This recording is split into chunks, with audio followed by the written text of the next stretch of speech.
안녕하세요. 설교 복귀 시간입니다. 오늘이 교회력으로 2021 이어지는 교회력 시작하는 주일입니다. 2020, 2021 나해죠. 가나다 할 때 나해. 대림절 일주입니다.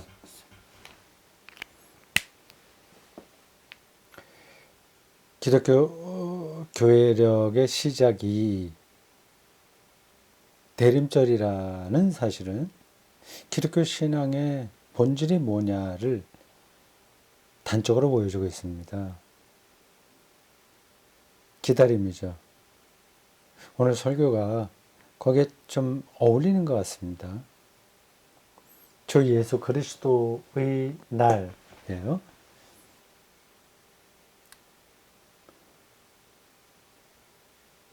우리 주 예수 그리스도의 나타나심을 날이라고 이렇게 표현한 거죠. 똑같은 뜻입니다. 나타나심의 날이나 이렇게 7절에 말하고 있습니다. 우리 주 예수 그리스도의 나타나심을 기다림이라. 기다림이죠. 오늘 설교도 핵심적으로는 교회력 첫 번째 주일인 대림절하고 딱 맞습니다. 좀 선택이 잘 된 것 같습니다. 물론 제 설교는 교회력을 따라서 주어진 렉셔너리 성서일과 그걸 하기 때문에 웬만하면 교회력의 주제와 좀 어울리죠. 이번엔 조금 더 맞은 것 같습니다.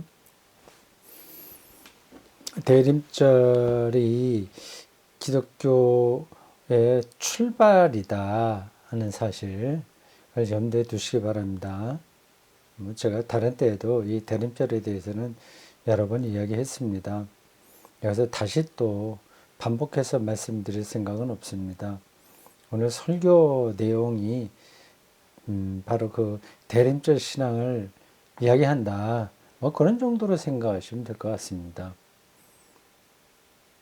이러한 신앙이 현대인들에게는 거리가 멀게 느껴질 겁니다. 물론 개인에 따라서 다르겠죠. 실감하는 사람도 있겠지만 교회 다니는 사람들 중에서 말이에요. 그냥 그런 절기지 그런 정도로 하고 넘어가는 경우가 많을 겁니다. 그리고 일반적으로 교회에서 대림절은 별로 잘 지키지를 않습니다. 대림절이라고 하는 말은 하겠죠. 그 말도 하지 않는 교회가 많을 거래요. 그냥 말을 한다고 하더라도 그냥 그렇다 뿐이지 그 대림절 신앙을 별로 진지하게 생각하지 않습니다. 교회에서 주로 생각하는 절기는 큰 절기죠. 성탄절, 부활절, 이 두 가지가 가장 크죠. 또 뭐 있죠? 추수감사절, 세 번째에 해당할 겁니다. 이 세 절기는 꼭 지킵니다. 근데 그 지키는 거 좋죠. 근데 그 절기가 어떻게 보면 헌금하는 날로 기독교인들에게 인식되고 있습니다. 그럼 바람직하지 않은 건데, 그래도 기독교 신앙을 지키려고 노력하는 것 자체는 괜찮습니다. 우리가 기독교 신앙의 본질에 늘 딱 붙어서 살 수는 없잖아요. 그러니까 웬만하면 그런 게 조금 비본질적인 것에 좀 가는 것도 그렇게 책망하는 할 일은 아니라고 생각합니다. 제가 녹화를 하다가 잠시 멈추고 좀 다른 좀 확인할 게 있어서 나갔다 왔습니다. 이렇게 지금 할 수 있도록 기능이 좀 달라졌어요. 어떤 분이 도와줘서 이게 지금 제가 이 유튜브 녹화하는 요 세팅이 새로워졌습니다. 그래서 잠시 멈춤이 가능해요. 편리하죠. 그리고 또 몇 분 이상 하는 거, 그전에는 좀 안 됐거든요. 저 카메라로만 하게 될 때는 46분인가? 요즘 더 이상 가지 못했는데, 지금은 이거 좀 달라져 갖고, 뭐 1시간여 하더라도 계속 하나의 파일로 저장이 되네요. 지금 편리하게 하고 있습니다. 그래서 잠시 멈췄다가 다시 계속합니다. 그 대림절 이야기를 하다가 그랬죠. 그건 뭐 그런 정도 얘기했으면 다 된 것 같습니다. 대림절에 딱 맞는 설교였다. 자, 거기서 몇 가지를 제가 좀 보충해 볼까 이렇게 정리를 했습니다. 조금 접어봐야 되겠어요. 다 지울까요? 됐으니까 제목 같은 거 다 됐으니까 첫 번째는 팍스 로마나입니다. 설교하다가 잠깐 언급한 라틴어죠. 팍스 로마나. 두 번째, 양자역학도 잠깐 얘기했어요. 양자역학. 세 번째는 검찰 얘기했고요. 아울러서 사무라이 이야기했습니다. 네 번째, 그리스도와의 예수 그리스도와의 코이노니아 였습니다. 다섯 번째는 일용할 양식.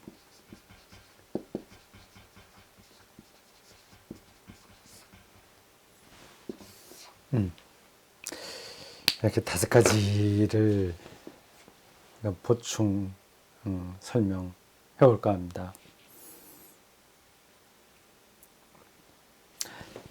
즉 컴퓨터 이 모니터 큰데 이게 지금 화면이 나오고 있어요. 이거 세팅을 새로 했기 때문에 가능합니다. 그러니까 저게 보구제가 할 수도 있겠네요. 굳이 제가 가지고 있는 거 요거 안 보고 다 들여다보지 않고 뒤에 보지 않고 좀 화면에 보이니까 편리하게 됐습니다. 다 보이네요. 저를 옮겨야 될까요? 팍스 로마나부터 시작해서 양자역학, 검찰, 사무라이, 예수 그리스도의 코이노니아, 일용할 양식 이렇게 되어 있습니다. 팍스 로마나라는 라틴어는 로마의 평화입니다. 낱말 뜻으로는 아무것도 아니죠. 낱말 뜻으로만 알면 그건 뭐 잘 아는 게 아닙니다. 개념을 따라가야 되는 거예요. 로마의 평화, 말 좋죠. 자기 질서를 주변 세계에 확장하겠다고 하는 겁니다. 평화 좋은 말이지 않습니까? 근데 그 기준이 로마여야 되는 거예요. 로마가 다른 나라를 다 때려 부수겠다. 꼭 뭐 그 뜻은 아닙니다. 그 로마가 제시하는 가치, 이념, 질서, 뭐 법 이런 것들을 이제 세계가 움직이는 핵심 원리로 삼겠다고 하는 겁니다. 그러니까 저 뜻대로 따르기만 하면 평화로울 수 있어요. 근데 그 뜻대로 따르지 않으면 그럼 이제 로마의 강력한 응징이 이제 따라옵니다. 예수님이 십자가 처형당하지 않았습니까? 그것도 사실은 로마의 평화라는 그 이념에 의한 결과입니다.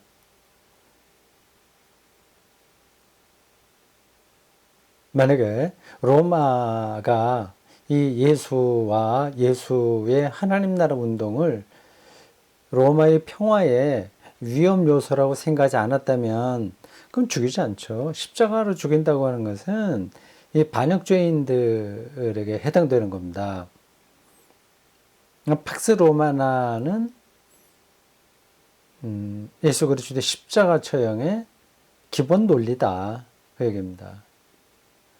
초기 기독교인들은 팍스 로마나가 아니라 팍스 크리스티를 추구했습니다. 같은 평화인데 그리스도죠. 그리스도의 평화. 그리스도의 평화와 로마의 평화가 충돌했습니다. 그래서 처음에는 졌죠. 그래서 십자가 처형당하고 그리고 많은 초기 기독교의 지도자들이 순교당하고 했습니다. 근데 나중엔 이제 받아들여졌죠. 로마에 기독교가 받아들여지고 더 나가서 거의 로마 문명을 기독교화하는 데까지 이르게 됩니다. 근데 그게 잘 된 건지 안 된 건지 잘 모르겠습니다. 근데 초기 기독교인들이 팍스 로마나 이게 전달이 됐죠. 지금 우리가 자본주의를 절대화하고 있잖아요. 그 똑같은 이야기입니다. 1990년대에 사회주의가 몰락한 뒤로 이 자유자본주의 이게 절대 세계적인 가치가 되고 있지 않습니까? 이게 똑같은 얘기죠. 팍스 로마나나 이 자본주의나 그 이념은 똑같습니다. 잘 먹고 잘 살고 재밌게 살고 뭐 그런 것들이죠. 그러니까 나쁜 게 아니에요. 근데 그게 결국은 예수의 십자가 처형까지 이르게 되는 겁니다. 정의롭고 어려운 사람들은 거기서 견뎌내기 좀 힘들죠.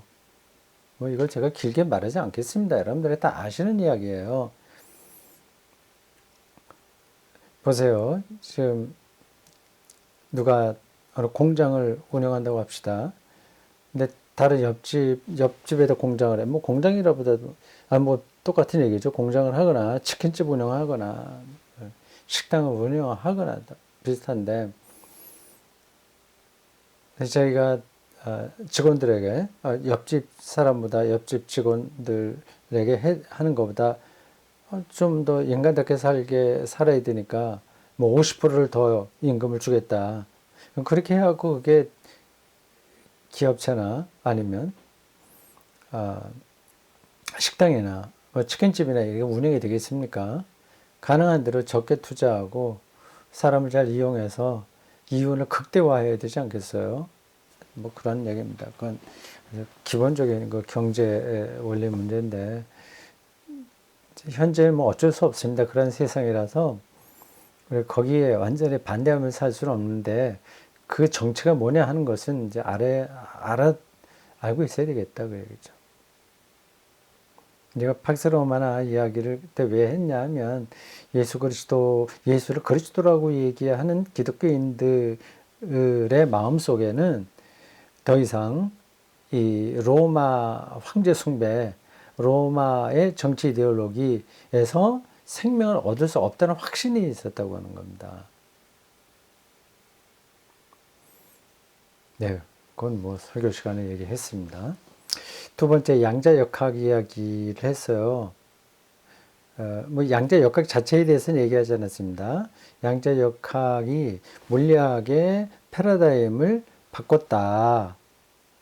그런 것처럼 예수님의 하나님 나라 선포가 하나님에 대한 생각을 완전히 바꿨다. 그렇게 얘기한 겁니다. 완전히 조금 모양을 바꾼 게 아니라 전적으로 달라진 거죠. 지금 뭐 양자 역학 자체를 얘기하려고 하는 게 아닙니다. 그러니까 뉴턴의 기계적 역학으로부터 하이젠베르크나 뭐 등등등등 그 학자들에 의해서 이제는 기계적 역학에서 양자 역학으로 왔다는 것은 이 물질에 대한 이해가 완전히 달라진 겁니다. 그렇다고 해서 뉴턴의 기계적 역학 그게 무의미하다고 하는 게 아니에요. 그것이 근본적으로 그게 틀렸다고 하는 게 아니라 더 근원적인 물질의 세계 그거를 양자역학이 찾은 거죠. 예수님이 유대인들의 하나님 이해를 다 부정한 건 아닙니다. 그 유대교 안에서 예수님이 생각하고 출현하셨으니까요.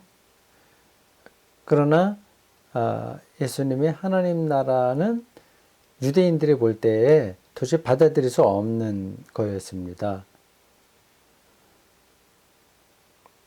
그래서 그들은 예수를 신성 모독죄로 걸고 넘어졌죠.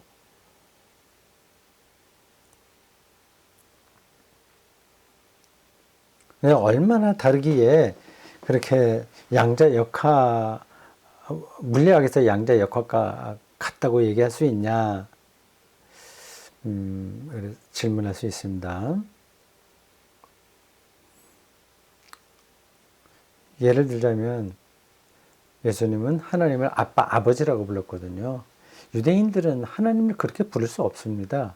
구약에 어느 구절에 뭐 그런 비슷한 표현이 있겠으나 전반적으로 보면 하나님을 아버지라고 부르기도 힘든데 아람어로 아버지라는 뜻이야. 아람 아주 친근하게 부르는 건데 어린아이들이 부른다는 말이 아니라 아주 가깝게 느끼는 겁니다.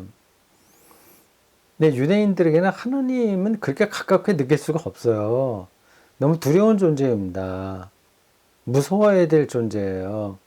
벌벌 떨어야 돼요. 근데 잘못한 거 있나 없나 이제 그런 거 늘 돌아봐야 됩니다. 근데 예수님은 아버지라고 불렀거든요. 머리카락도 다 헤아리시고요. 뭐예요? 공중의 새들은 길쌈도 하지 않는데 아니죠. 자기 농사를 짓지 않는데도 먹이고 들의 백합화 하는 자기들이 길쌈을 하지 않는데도 예쁜 옷을 입히지 않냐. 그런 예를 들으시면서 비유적인 비유를 들으시면서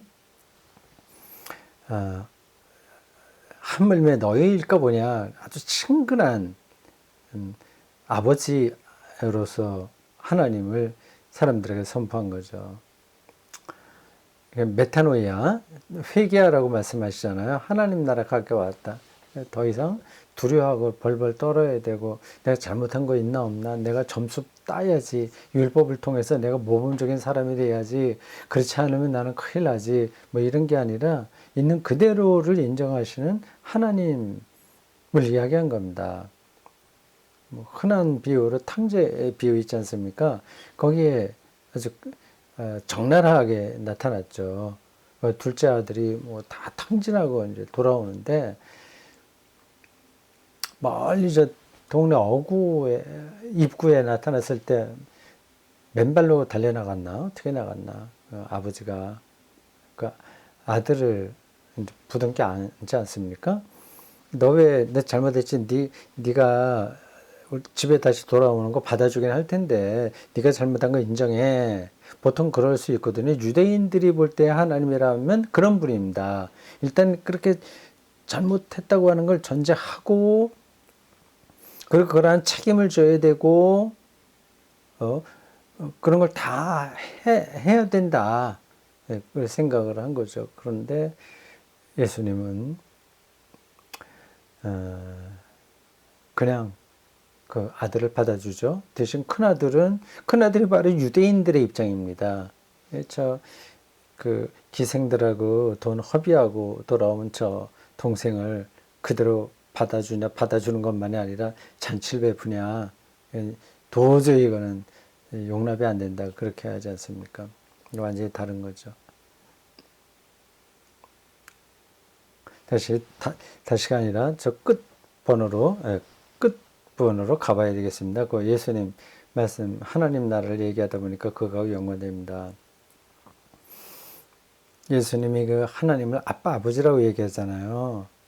그러니까 자기를 책임져 주는 존재라고 하는 겁니다. 그게 낭만적인 얘기가 아니에요. 믿으면 어떻게 되겠지가 아닙니다. 무엇을 먹을까 마실까 염려하지 말라. 나라를 구하라. 나라를 찾으라. 그러면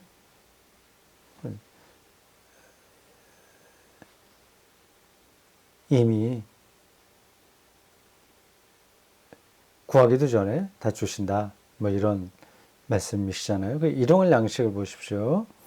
일용할 양식을 위해서 기도하라고 그랬습니다.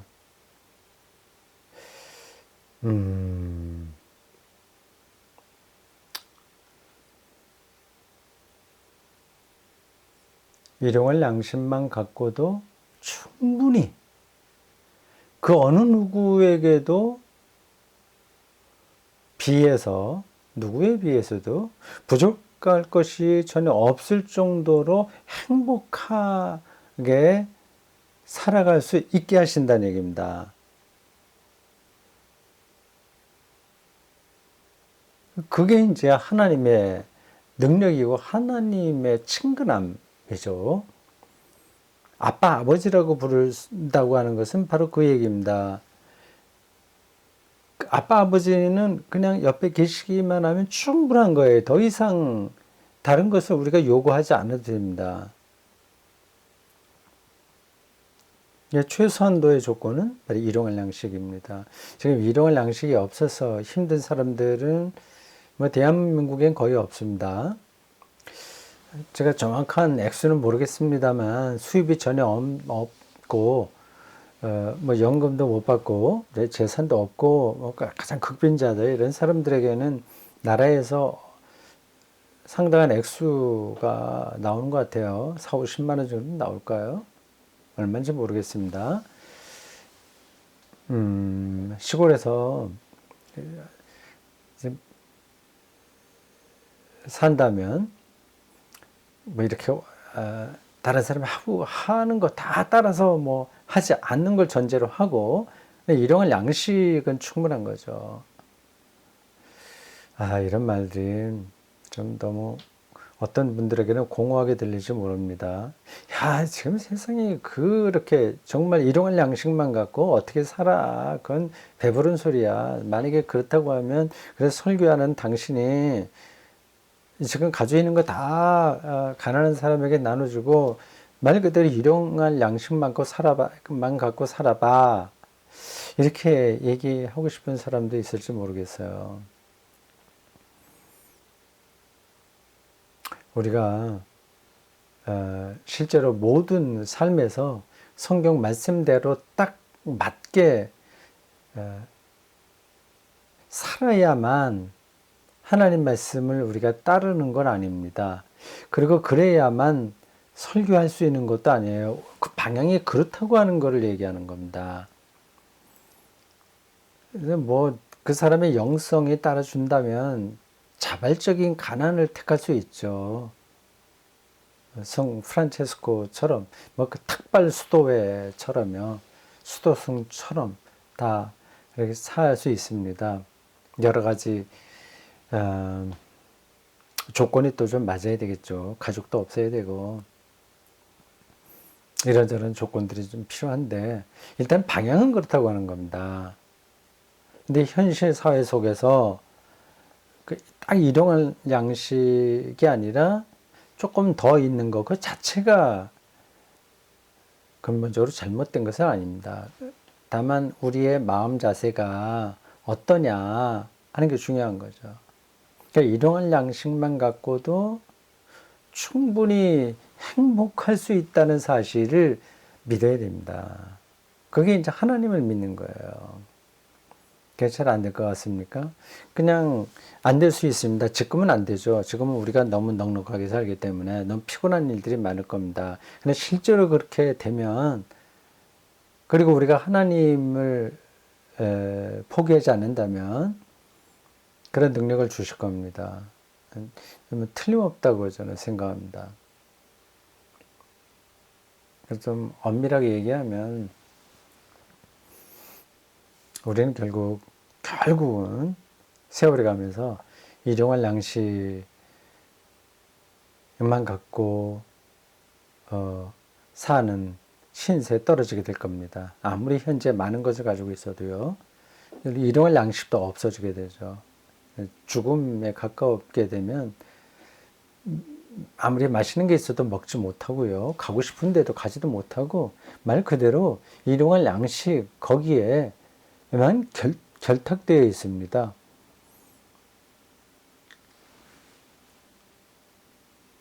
그런 미래가 있으니까, 미래가 다가오고 있으니까 미래 살면서 준비를 하는 게 낫습니다.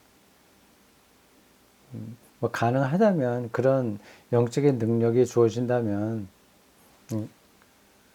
가난한 사람들에게 더 베풀고, 또 뭐 그렇죠. 이런 여러 가지 방식으로, 그래서 소유지향적이지 않는 그런 삶을 살도록 노력해야 될 겁니다. 자, 그 얘기했죠. 양대역학, 이게 손가락 뒤에 가고 일용할 양식 했습니다. 그리고 컴퓨터 화면 모니터로 화면에 잡히니까 또 좋은 점이 지금 몇 분 했는지가 요 밑에 표시가 돼요. 그 눈으로 제가 안경 지금 안 썼는데도 잘 보입니다. 27분 13초, 14초 이렇게 가네요. 그래서 저쪽 위에는 시계 안 봐도 되고, 그전에는 이 종이에다가 앞으로 내가 40분만 해야 되니까 몇 시까지 해야지 다 적어 놓고 거기 신경 쓰고 했는데 그런 거 안 하고 지금 화면만 봐도 잘 나타납니다. 27분 37, 8초 됐네요. 자, 양자역학 손가락으로 표시되니까 됩니까? 맨 밑에 일용할 양식 됐고요. 검찰 문제. 검찰 얘기는 제가 설교 시간에 왜 했는지 모르겠습니다. 좀 기억을 되살려야 되겠는데, 우리가 생명완성, 그 로마 법이죠. 로마 법이 자신들을 구원하지 못한다고 초기 기독교인들이 생각했다는 거예요. 예수 그리스도, 우리 주 예수 그리스도 에게 이제 생명 완성을 그들이 얻을 수 있다고 생각한 거고요. 근데 왜 그 로마 체제 안에서 제공되고 있는 그런 것들을 이렇게 신뢰할 수 없었냐 하는 걸 얘기하다 보니까 검찰 말을 한 것 같습니다. 검사들 조직이요. 검사만이 아니라 그 여러 많은 그러한 권력 집단들이 있습니다. 권력이죠, 사실은요. 이게 다 봉사직인데, 신앙적으로 얘기하면 다 카리스마예요. 은사입니다. 이건 다 섬기는 일인데, 이게 처음 시작은 그렇게 됐어도 나중에 그게 이제 권력이 돼버립니다. 근데 검찰 이 문제는 대한민국에서는 굉장히 중요한 문제예요. 검찰 개혁해야 된다, 아니면 지금 검찰을 지금 정부가 이용하고 있다, 이렇게 저렇게 얘기들이 많고요. 이게 참 시끄럽습니다. 작년 조국 법무장관 얽힌 그러한 일들을 현재 검찰총장이 이제 거의 낙마시킨 거나 마찬가지죠. 거의 1년 넘어서까지 일들이 계속되고 있습니다. 예, 그 얘기는 제가 더 말씀드리고 싶지 않습니다. 제 입장이 분명히 있긴 있는데, 뭐, 굳이 말하지 않아도 알 분들은 다 알고, 또 굳이 말해도 귀를 막을 분들은 막으니까 말하지 않는 게 낫겠습니다. 근데 검찰이라고 하는 하나의 조직이 합법적으로 칼을 든 조직이잖아요. 그래서 사무라이하고 비슷하다 제가 말씀드렸어요. 꼭 필요한 겁니다. 정의를 세워야 되니까 칼이 없으면 안 되잖아요.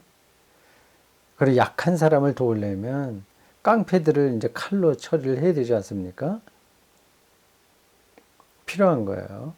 사회 질서, 정의, 약자를 보호하고 뭐 그런 점에서 꼭 필요한 겁니다. 근데 사람이요, 이게 참 그 본질이 그래서 그렇다고 볼 수밖에 없겠죠. 칼 맛에 길들여집니다.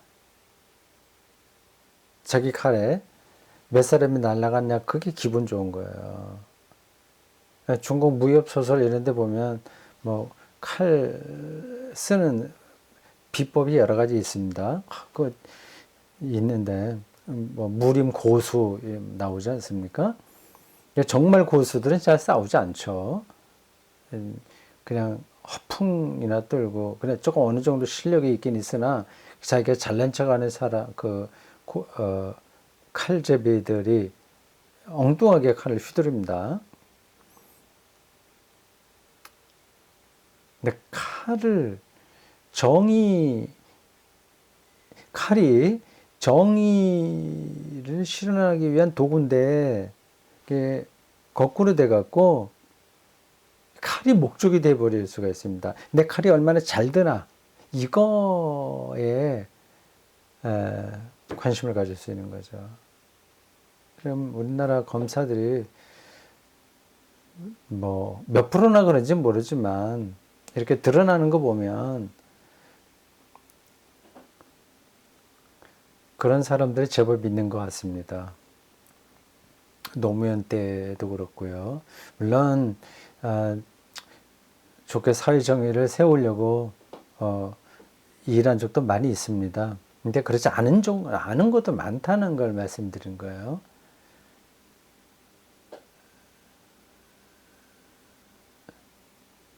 지금 조국 그 법무부 장관이었던 사람 거의 1년 동안 이거만 나라가 뭐 풍지박산되는 듯한 그 요란스러운 일들을 벌였는데, 그리고 이제 기소하고 뭐 그렇게 하기만 하면 이제 그 잘못된 일들이 뭐 쏟아져 나온다, 증거들이 쏟아져 나온다고 이렇게 얘기를 했는데, 지금 뭐 별로 그런 것들도 보이지 않아요. 제가 보기에는 검사들이 거기에 연루된 분들이 굉장히 불안해하지 않을까 이런 생각이 듭니다. 재판이 지금 진행되고 있지 않습니까? 근데 결과가 이 나라를 그렇게 그 요란스럽게 만들 정도로 나타나지 않는다면, 그러면 이제 문제가 있는 거죠. 자꾸 이런 얘기를 하네요. 별로 이게 설교 복귀 시간에 핵심이 아니긴 한데, 어떻게 말을 하다 보니까 그렇습니다. 그 이명박 대통령의 그 문제가 얼마 전에 대법원에서 결정되지 않았습니까? 뭐 BBK, 뭐 다스 이런 것들이 그 이명박 전 대통령 거라는 것으로 결정이 났어요. 그렇다면 그 전에 검사들이 그렇지 않다, 이명박 전 대통령 거 아니다, 그렇게 면죄부를 줬잖아요. 그런 거 사과해야죠. 자기들이 잘못한 거잖아요. 그리고 그 BBK인가? 뭐 그거는 뭐 이명박 대통령 거다 이렇게 막 얘기했다고 그래서 그 어떤 그 국회의원은 감옥도 가지 않았습니까? 그럼 그렇게 만든 사람들은 일단 대법원 판결이 났으면 인정해야 되잖아요. 자기들이 잘못한 거. 근데 전혀 그런 잘못했다는 인정을 하지 않습니다. 그 검찰이 여태까지 자기들이 잘못했다고 얘기한 적이 거의 없는 것 같아요. 그 간첩이 아닌데 간첩으로 몰아서 억울하게 옥살이하게 한 사람들 많이 있지 않습니까? 근데 정말 잘못했다고 말한 적이 있나? 거의 없는 것 같습니다. 예, 이게 이제 딜레마입니다. 합법적인 칼, 검사, 경찰이 다 필요한데 이게 사적으로 사용되고 될 수 있다. 뭐 거기까지는 안 간다고 하더라도 사적인 건 아니라고 하더라도 이제 칼맛에 길들여질 수 있다. 그러면 정의로움은 온데간데 없어지고 칼 기술만 그냥 뭐 뒤범벅되는 그런 세상이 되고 말지 않겠습니까? 그래서 이제 검찰 개혁하자고 하는 거 아니에요. 그 뭐 기소권 뭐예요? 이걸 조사하는 거하고 그다음에 뭐 기소하는 거 그걸 이제 분리하자 뭐 이런 거하고 몇 가지 등등 있는데 하여튼 복잡합니다 이게. 자 그렇고요. 예수 그리스도와의 코이노니아 이 교제 그 얘기를 잠깐 했죠. 이게 왜 중요하냐 하면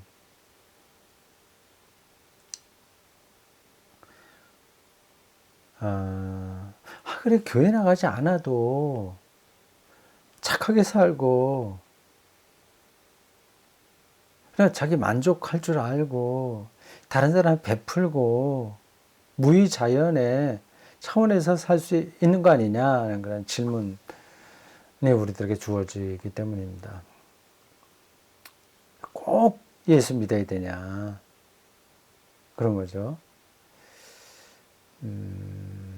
뭐 그 왜 그러냐는 건 설교 시간에 얘기했으니까 그건 접어두고요. 예수 그리스도와의 코이노니아가 왜 중요하냐?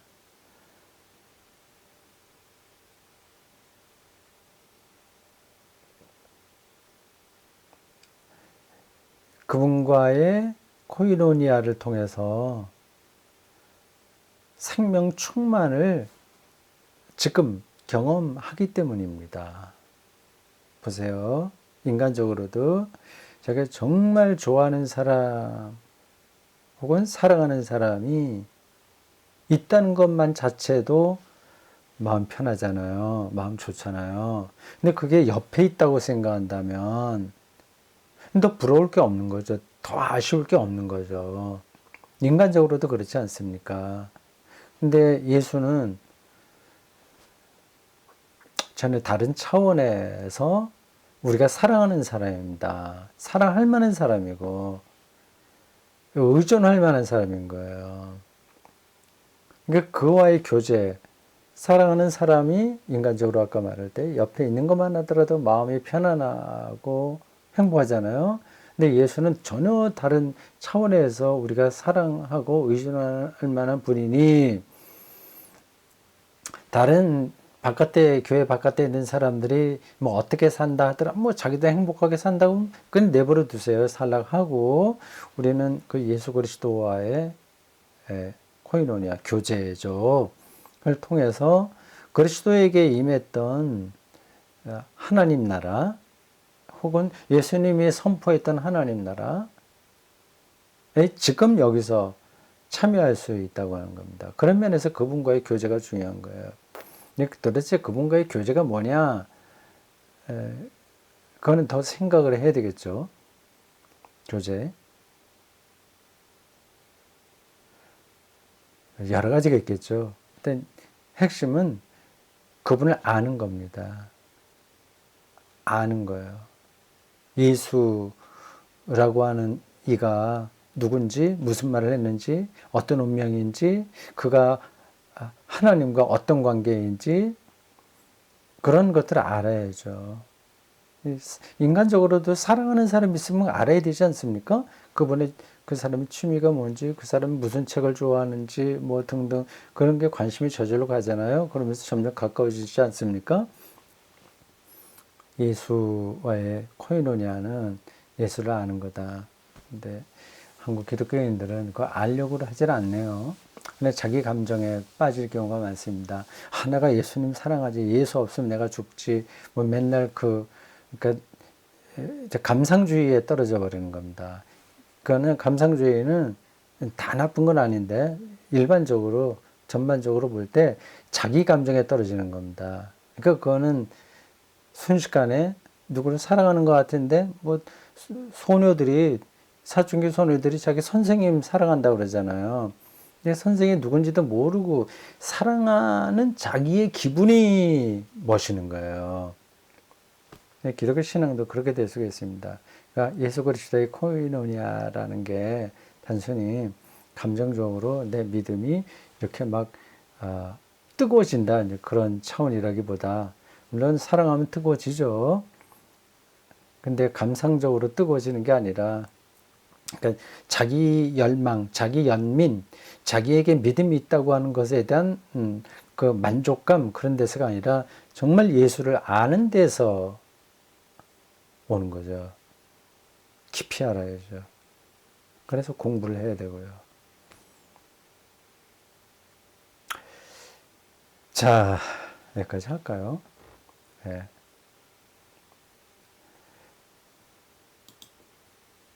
네, 마치겠습니다. 11월도 다 갔네요.